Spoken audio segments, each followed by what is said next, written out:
I pulled into the long stone driveway just as the sun dipped behind the trees, the last rays of light painting my mansion in a warm orange glow. For a moment, I let myself feel the calm of being home again, the heavy iron gates closing behind me, the crunch of gravel under my tires, the tall oaks swaying in the evening wind. But then, my heart stuttered. The front porch light was already on. I hadn't been home in 2 weeks. The house was supposed to be dark, empty, waiting for me. Instead, the porch glowed like someone had been expecting company. My stomach twisted, and I killed the engine, letting the silence press in around me. Only it wasn't silent. I could hear faint music leaking out from inside, muffled laughter, and the unmistakable smell of something cooking. Someone was in my house.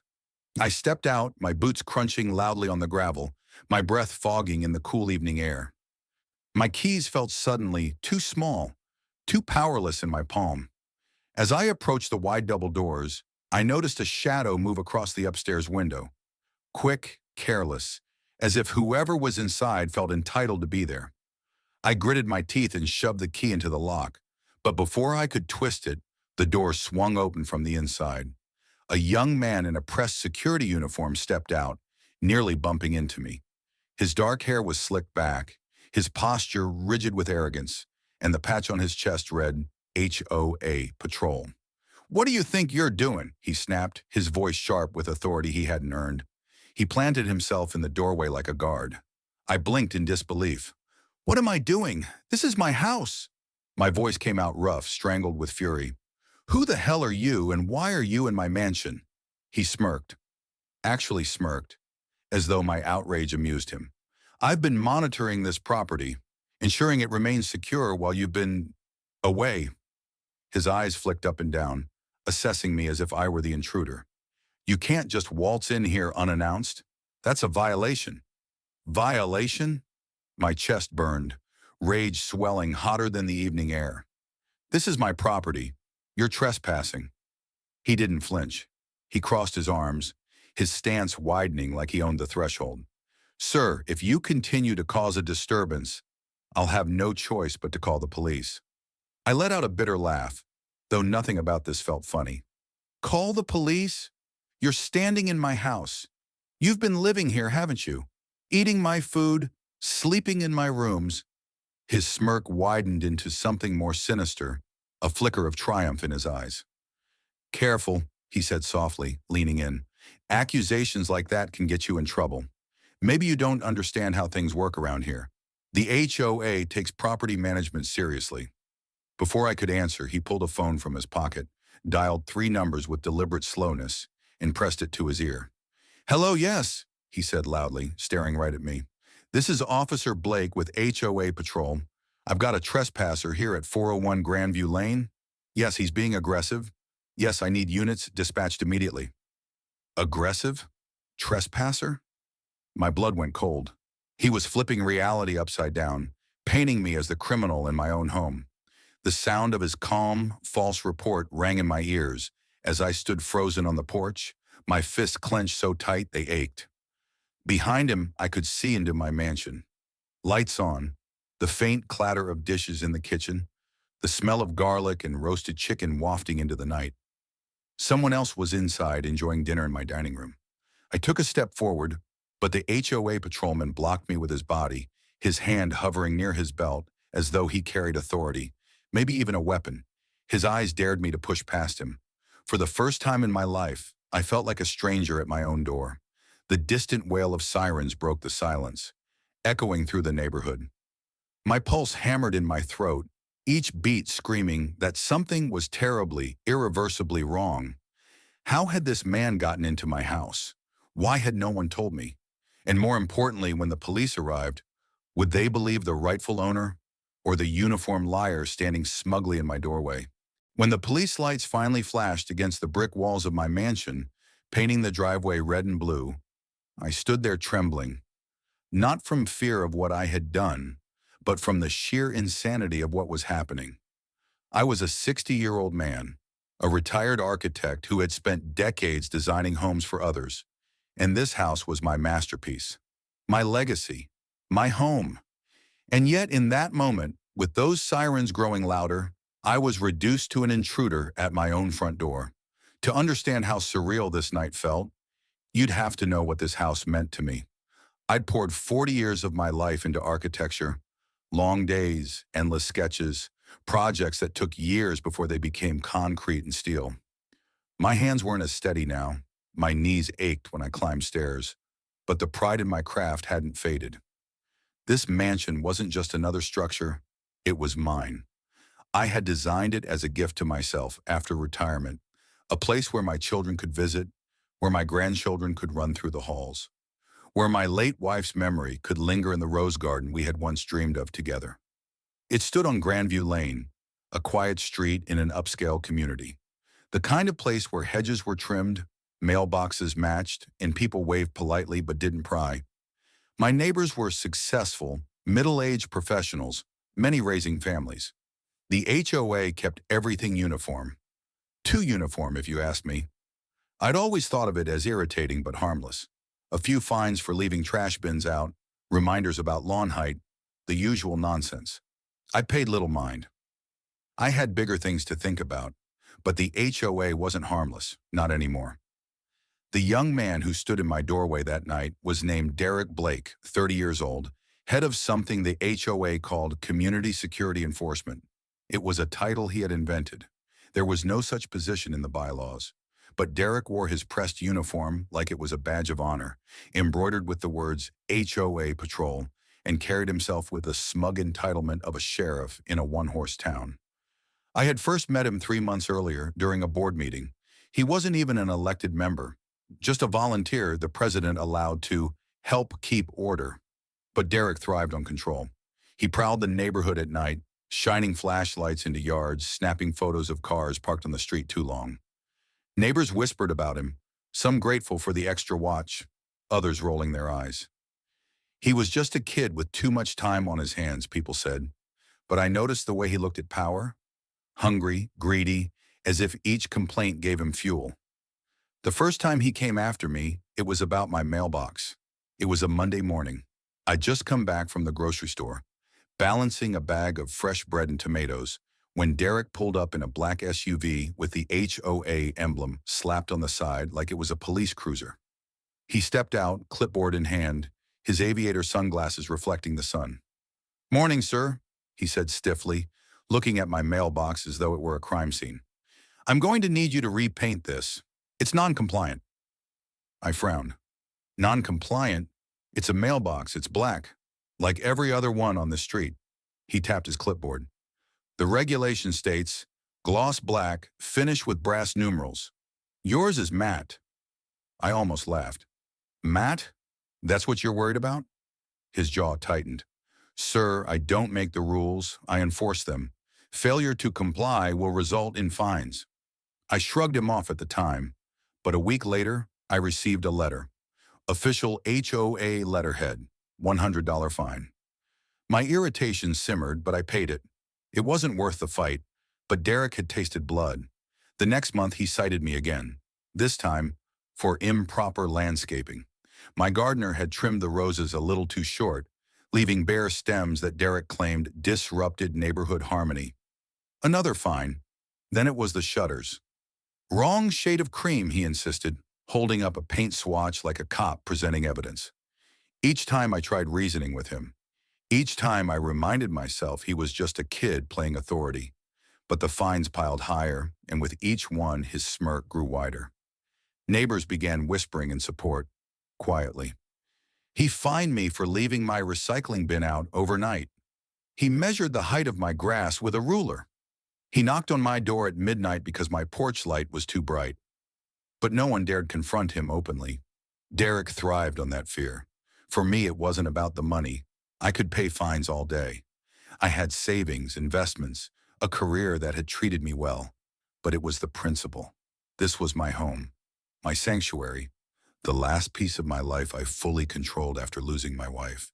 And Derek was worming his way into it. Rule by rule, fine by fine. Each citation was more absurd than the last, and each letter carried the weight of something larger. A system that believed his word mattered more than mine. I started noticing him more often. His SUV was parked at the end of my street. His flashlight beam crossed my lawn late at night. Sometimes I'd catch him standing across the road, staring at my house as if measuring it for conquest. Something in his gaze told me this wasn't just about rules. This was personal. The last time I saw Derek before leaving on my 2-week trip, he'd stopped me on the sidewalk. I'd been loading my car, preparing to visit my daughter in Chicago, when he appeared. "You'll be away for long?" he asked casually, though his eyes glinted with curiosity. "2 weeks," I said flatly, not bothering to hide my annoyance. "Why?" He smiled. "Just making sure everything stays secure while you're gone." I should have known then. The way he said it, the deliberate pause, the weight in his tone. It was more than small talk. It was a warning. And now, standing on my porch with sirens closing in, I realized what he'd meant. He hadn't been watching my house. He'd been moving in. The flashing lights grew brighter, cutting through the shadows of the oaks until 2 squad cars rolled into my driveway. I stood frozen, watching uniformed officers step out, their hands resting near their belts, their expressions wary. Behind me, Derek puffed his chest, his voice carrying confidently into the night. "Officers, right here! That's the trespasser." The words cut me like glass. I opened my mouth to protest, but the bitter taste of helplessness choked me. I could see silhouettes moving inside my house. People eating, drinking, living where they didn't belong. Derek wasn't alone in this. The cops' flashlights blinded me, beams stabbing into my eyes. "Sir, we need you to step back," one officer commanded. "Step back," from my own home. I wanted to scream, to demand they check the deed, to drag them inside and show them the family photos on the walls. But my voice failed me. All I could do was stumble backward onto the cold stone steps, my heart pounding like it was trying to escape my chest. And in that moment, as Derek leaned casually against the doorway of my mansion, smirking as though he owned it, I knew one thing with chilling certainty. This was only the beginning. The cops didn't arrest me that night, though the look in their eyes said they wanted to. What saved me was the deed. I had the foresight to keep a copy of my property papers in the glove compartment of my car, a habit from years of legal work during construction projects. The officers studied the papers under their flashlights, muttered to each other, then finally told Derek they couldn't remove me from my own house. The smirk on his face only deepened. He didn't argue. He didn't protest. He simply stepped aside, calm and smug, as if this had been a small inconvenience. The officers left soon after, their flashing lights fading into the night, and I stood alone in my driveway, staring at Derek as he leaned against his SUV. "You're lucky," he said finally, his voice low but clear. This time, he climbed into the driver's seat, revved the engine, and rolled slowly down the street, never taking his eyes off me. That was the first night I realized Derek wasn't going away. The very next morning, the first letter arrived. It was slid under my front door like a message from a stalker.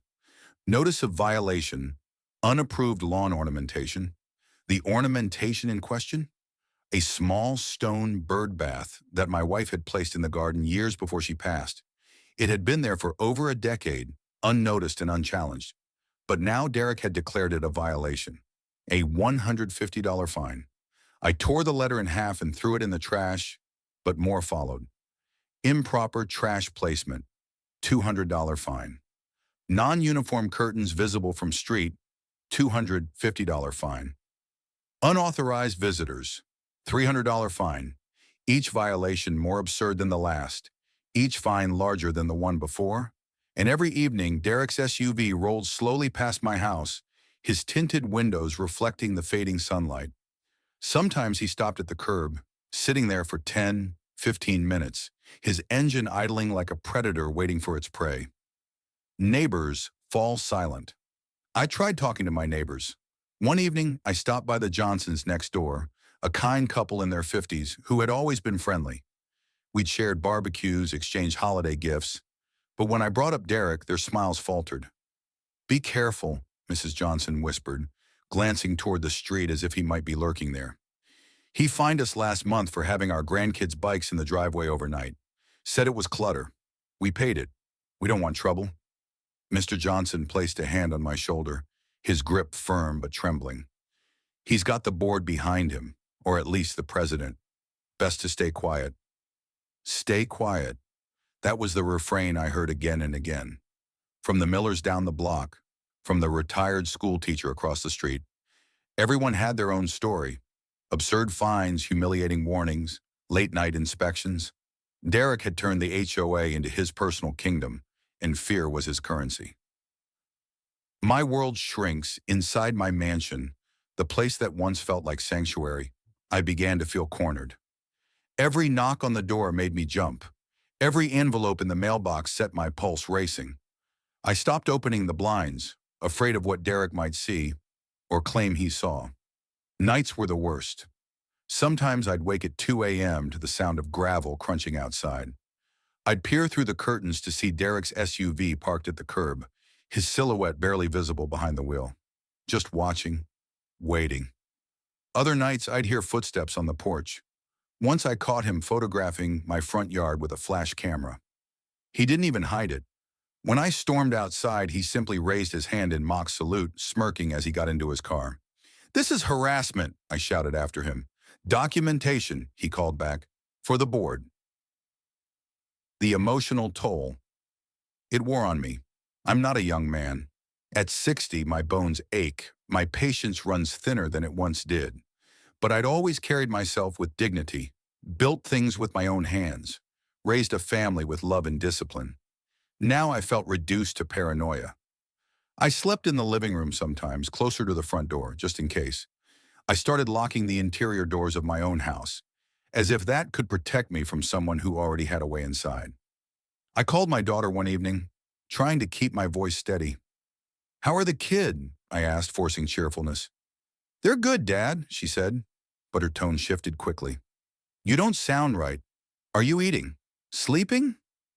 I lied. Of course. But the truth was, I'd lost 10 pounds in 2 weeks. I ate mechanically, forcing food past the knot in my stomach. Sleep came in shallow bursts, broken by nightmares of strangers living in my home. Legal tricks. 2 weeks into Derek's campaign, I received something worse than a fine, a notice of lien. The letter, stamped with the HOA's seal, claimed that my unpaid fines had accumulated to $2,500. Unless I paid in full within 30 days, the HOA reserved the right to place a lien on my property, my mansion, the home I had designed, built, and poured my soul into. I sat at my desk, the paper trembling in my hands, my heart hammering. They were threatening to take it from me. I called the HOA president immediately, a man named Richard Hale, mid-40s, clean-cut, always smiling at meetings. His voice over the phone was syrupy smooth. "Mr. Donovan, we appreciate your concern," he said, "but the rules are clear. Violations carry fines. Fines carry consequences." "You know these violations are fabricated," I growled. "You know Derek is abusing his position." A pause, then a sigh. "Derek is a valued member of this community. Perhaps if you worked with him instead of against him, things would go more smoothly." Worked with him, as though Derek were my superior. I slammed the phone down so hard the wooden desk rattled. Days blurred into each other. Derek's presence loomed at every turn. He slipped letters under my door, took photos of my property, and even knocked once at midnight to inform me that my exterior lighting violated brightness limits. Neighbors avoided eye contact. The few who dared speak to me did so in hushed tones, their eyes darting nervously. "He's got dirt on people," one whispered. "Photos, reports. Nobody wants to be the next target." It was clear. Derek had built a web of control, and I was the fly caught in it. The final straw came one evening when I returned from the grocery store. My front gate, the iron gate I had designed myself, heavy and ornate, was padlocked. A bright yellow notice hung from it. "Property access restricted pending compliance review." I stood there, bags of groceries cutting into my fingers, staring at the notice until my vision blurred. My throat burned. My hands shook. He had locked me out. Neighbors peeked from their windows, watching silently as I dropped the groceries, tore the notice down, and smashed the padlock with a hammer from my trunk. I shoved the gate open, my breath ragged, tears stinging my eyes. This was my home, and Derek Blake was trying to steal it from me. That night I sat in the dark living room, surrounded by the echoes of my wife's laughter, the faint smell of her roses drifting through the open window. I felt her absence like a weight on my chest, but also her presence, the memory of her strength. She had always said, "Never let anyone take what you've built." I knew then what I had to do. I couldn't rely on neighbors. I couldn't rely on the board. I couldn't even rely on the police, who saw Derek's uniform and gave him the benefit of the doubt. If I wanted my home back, if I wanted my dignity restored, I would have to fight, and I would need proof. The game had changed. Derek thought he was untouchable, hidden behind uniforms, titles, and the board's blessing. But arrogance always leaves cracks, and I intended to find them. I poured myself a glass of whiskey, the ice clinking softly, and stared out the window at Derek's SUV idling once more at the curb. My rage solidified into resolve. "Enjoy your watch," I whispered into the night, because soon I'd be watching him. I knew if I fought Derek head-on, I'd lose. He had the board in his pocket, the HOA bylaws twisted to his favor, and neighbors too afraid to speak. No, I needed something undeniable. Evidence so clear that even the most complacent officer, the most corrupt board member, couldn't ignore it. And I knew exactly where to find it. For weeks, Derek had been sloppy, too arrogant to imagine I could turn the tables. He wandered my porch, slipped notes under my door, and photographed my windows. His SUV idled outside so often it practically left grooves in the asphalt. If he was bold enough to live in my house while I was gone, he was bold enough to leave proof behind. I spent 2 nights quietly installing cameras, not obvious ones, but small, concealed units tucked behind the molding of the door frame, under the eaves, even hidden in the roses my wife had planted. Motion activated, cloud synced. It felt almost poetic. Derek had spied on me for months, weaponizing surveillance. Now I would turn the same tactic on him. The first night, the cameras caught him pacing the curb. The second night, they caught him walking right up to my front door and rattling the handle, clipboard in hand. By the third night, the footage showed something more damning. Derek letting himself into my backyard with a spare key. He strolled across the stone patio like he owned it, opened the sliding door, and vanished inside.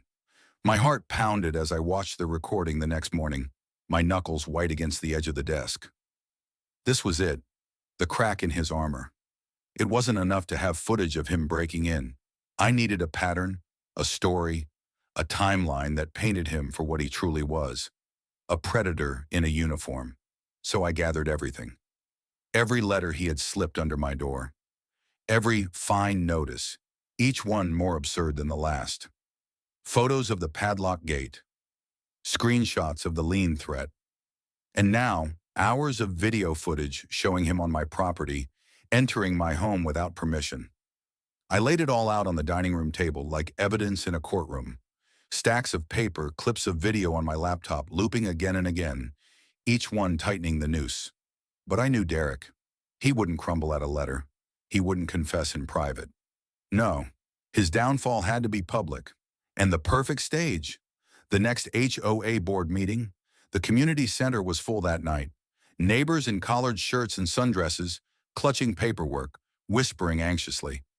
At the front of the room sat Richard Hale, the HOA president, flanked by 2 board members, and of course, Derek. He wore his uniform, crisp and pressed, his badge gleaming under the fluorescent lights. He leaned back in his chair, arms folded, eyes scanning the room like a general surveying troops. When my name was called from the agenda, I rose slowly, clutching a small folder under my arm. My heart hammered, but my face was calm. "Mr. Donovan," Richard said smoothly, "we're here to discuss your outstanding fines and the pending lien. Do you have a statement?" I stepped forward, my voice steady. "I do, but I think you'll want to hear it after I show you this." Murmurs rippled through the crowd as I set my laptop on the table and connected it to the projector. The screen flickered, then lit up with a clear, high-definition image. Derek Blake, in full uniform, unlocking my back gate and stepping inside my property. Gasps echoed through the room. "What is this?" Richard demanded, his voice rising. Evidence, I said calmly, of trespassing, of harassment, of abuse of power. I clicked to the next clip. Derek slipping a note under my door at midnight. The next, Derek is photographing my yard. The next, Derek walking casually through my kitchen, eating from my refrigerator. The room erupted, neighbors whispering, pointing, shaking their heads. I could see years of pent-up frustration bubbling to the surface. Derek's face reddened, but his smirk didn't falter. This is taken out of context, he said smoothly, raising his hands as if calming a crowd. I was conducting inspections, community safety measures. Everything I did was within my authority. Authority? I barked, my voice sharper than I'd intended. You invented your own title. You fabricated violations. You fined me for my wife's bird bath. And you lived in my house while I was gone. The crowd gasped again, louder this time. Richard shifted uncomfortably, glancing at the board members. But Derek straightened, defiance blazing in his eyes. You can't prove that, he snapped. I clicked on one final video. The footage showed Derek, late at night, sitting in my living room recliner, beer in hand, watching my television. His uniform shirt hung open, his shoes propped on my coffee table. He raised the bottle in a mock toast to the camera, completely unaware he was being recorded. The room fell silent, save for the faint sound of Derek's recorded laughter. That was the moment his smirk finally cracked. Neighbors began to shout, "He fined me for leaving lights on. He came into my yard too. He took photos of my kids' bikes." Voices rose, anger that had simmered quietly for months now boiling over.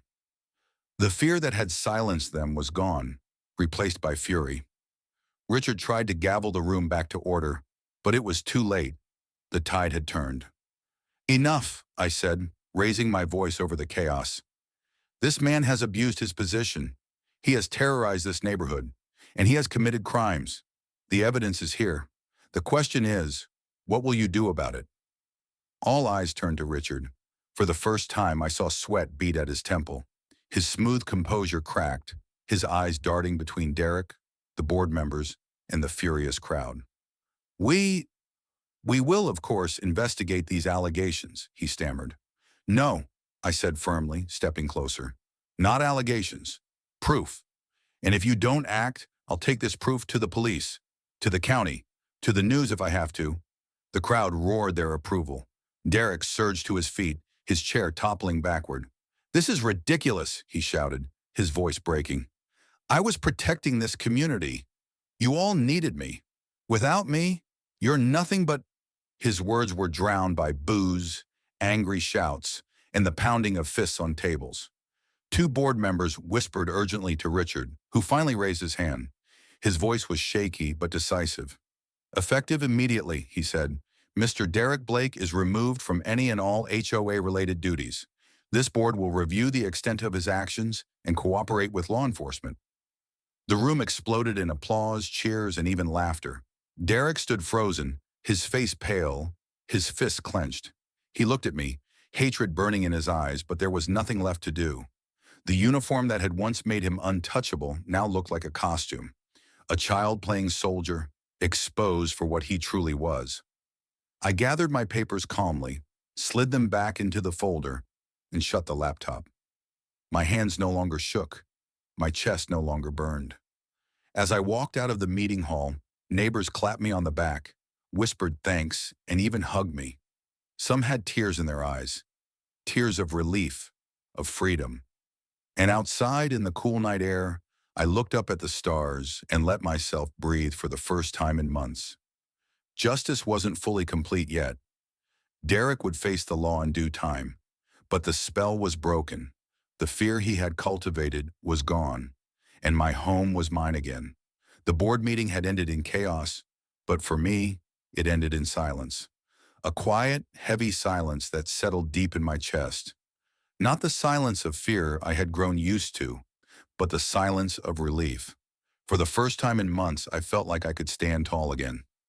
The very next day, things moved quickly. The board, desperate to save face, released a community-wide notice. Derek Blake was suspended indefinitely from all HOA-related activities pending an investigation. That was their phrasing. Neat, tidy, bureaucratic. But everyone in the neighborhood knew the truth. Derek had been stripped of power, and the neighborhood reacted like prisoners set free. The Johnsons stopped me in the street, their voices trembling with gratitude. "We should have spoken up sooner," Mrs. Johnson admitted, her eyes glistening. "But you gave us courage." The Millers waved as I passed, their children laughing on bikes in the driveway, unafraid of citations. Even the retired school teacher across the street left a tin of cookies on my doorstep. A simple thank you. For the first time in a long time, Grandview Lane felt like a community again. People smiled when they saw me. They lingered outside their homes. They began reclaiming the neighborhood Derek had stolen from us with fear. But Derek himself did not disappear quietly. A week later, I saw his SUV parked at the edge of the street again. No uniform this time, no clipboard, just Derek sitting behind the wheel, his face pale, his hair disheveled, his eyes burning with resentment. I refused to give him the satisfaction of acknowledgement. I walked past, calm and steady, my head high. Later that night, 2 sheriff's deputies arrived at my door with questions. They had received the evidence I had turned over, the videos, the letters, the proof of trespassing.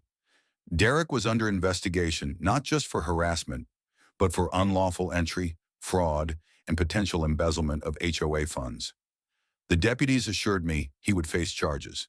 And as I signed the last of my witness statements, I felt a weight lift from my shoulders. It wasn't just me anymore. The law was involved. The fight was bigger than one man's pride. Derek had built his little empire on arrogance, intimidation, and fear. But arrogance makes you sloppy, and fear only lasts until someone pushes back. The lien notices vanished. The bogus fines were rescinded. My mailbox, my shutters, my wife's bird bath. All reconsidered compliant. The padlock on my gate was gone, replaced by an apologetic letter from the board. I stood in my garden one morning, the roses blooming brightly in the summer sun, and let myself breathe it all in. The smell of earth, the sound of birds, the warmth on my skin. My home felt like mine again, not a battlefield. And with each passing day, the community grew bolder. Neighbors planted new flowers, repainted their shutters, and let their children's toys scatter in driveways. Laughter returned to the street. Derek's reign of fear had ended, and Grandview Lane was finally alive again. I sat on my porch one evening, whiskey in hand, watching the sun dip behind the oaks. My daughter called, her voice full of relief. "You sound like yourself again, Dad," she said softly. "I was worried you'd lost that spark." I smiled, though my throat tightened. I almost did.